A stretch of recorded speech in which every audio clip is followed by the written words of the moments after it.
Manflick Productions have finally finished their A2 film, Apple. In this evaluation, I'm going to be talking about in what ways does our media product use, develop, or challenge forms and conventions of real media products.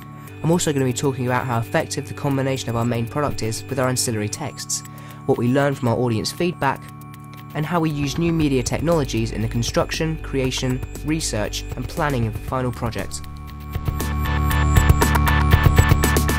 Apple is a short film, and it therefore conforms to a number of conventions that short films normally adhere to. Take for instance the narrative structure. Our film doesn't have a deep and compelling narrative thread because it's more about what's being delivered. Our film is about an apple that saves a man's life, with the basic message being that random events happen all the time and we never fully realise the effect it has on us. In our short film, this concept is being delivered in a creative and imaginative way, and I think that's exactly what short film can be about. All our characters are constructed to be fairly normal people. Short films are often known to be quite experimental, but we've gone for fairly sound and mundane characters, the kind of people you'd see in town. People shopping, people working, tramps, dog walkers, mothers. There's nothing unusual or outlandish about the characters themselves. They're all the sort of people you would see in town, and this added a lot to the realism of the film.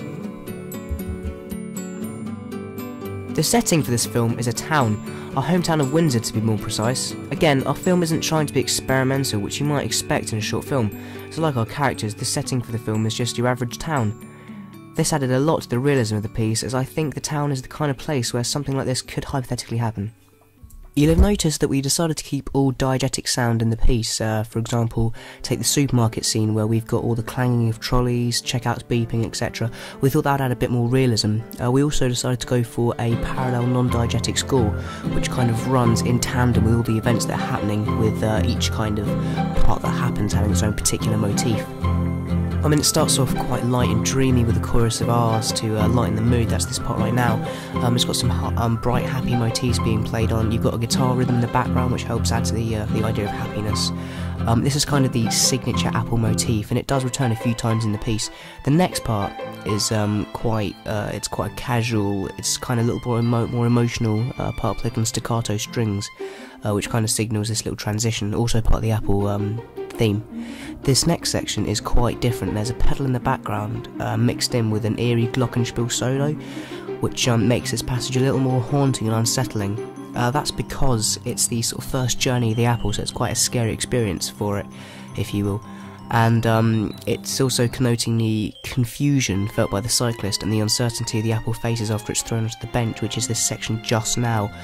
Everything kind of slows down as the cyclist realises that this apple's in the bench, and then it's cast away onto the side, and we're not entirely sure what's going to happen to it next.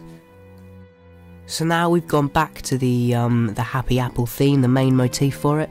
That's because it's a lot happier now. We've got the little kid, and you've also got this little flute melody in the background, which kind of is to represent the little girl who draws on the face. It's a very happy, light-hearted piece, which kind of reflects what's going on. You know, you've got the little girl with the apple, she's really happy, and that's to go along with the main apple motif with this added flute thing in the background just for a bit of a mix. The drunken section is made up of unnerving pizzicato strings purely to get across the drunken confusion of the three men out in the town. The pizzicato strings also give a scene of daintiness, kind of a dainty edge. It's a bit of confusion, a bit of laughing around, as though the apple was not in serious danger. But obviously the night vision and the uncertain nature of what these guys actually want to do to the apple still makes it a bit of a scary and awkward situation. And it's a nice little ending here, which I think it kind of finishes off quite daintily, and then the guy throws up, so it kind of fits in quite well, I think. This next section, which kind of covers the jogger right up to the tramp, is something quite different, and it's made up of lots of descending sequences. There's a happy sound about it, but I think it also gives a sense of inquisition, you know, the idea that it's on a quest, which I think is appropriate because obviously you've got the jogger and the apple, who's kind of sending on its way, and it does travel quite far for an apple, admittedly, and then the dog. I mean, they're two quite pivotal moments where it moves, so that's why we've got this idea of the quest and inquisition. The tramp, which I think hasn't been mentioned, is actually a intertextual reference to Witness.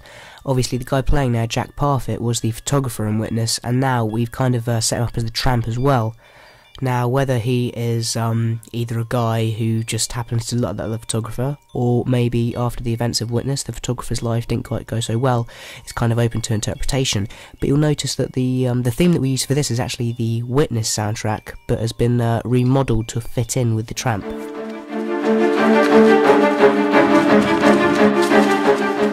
So as you can hear, it's kind of a reworking of the Witness soundtrack, which obviously fits in quite well for us, seeing as we've got the intertextual reference with the Tramp and the photographer. So when it comes to the Fruit Salesman, we decided to keep the same theme. It differs back to the main melody, the Apple theme if you want to call it that, and it's kind of giving the idea of that this scene's got a sense of happiness and a sense of voyage and discovery, which we see in the first section and in the subsequent sections that use the Apple theme.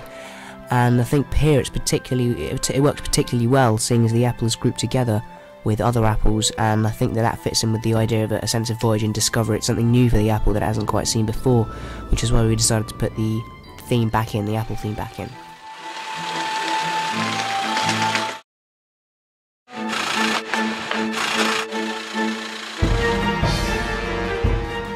We then get this atonal descending sequence with loads of straight, which loads us straight into the climactic ending, which is quite dissonant in parts. It's obviously there to create tension, to create a bit of angst, as we're not entirely sure what's going to happen to the apple.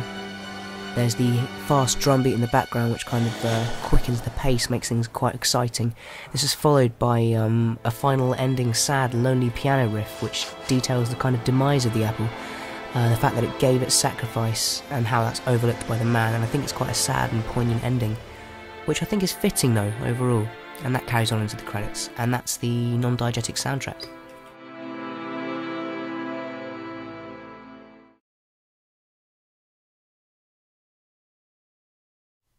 The main piece of iconography in the film is the apple itself, though originally we were going to choose an orange, which would have given the film a completely different look and feel. However, apples have a lot more symbolism and meaning to them. The apple is often seen in biblical terms as the vice that got Adam and Eve cast from the Garden of Eden, which is why it made sense to choose an apple.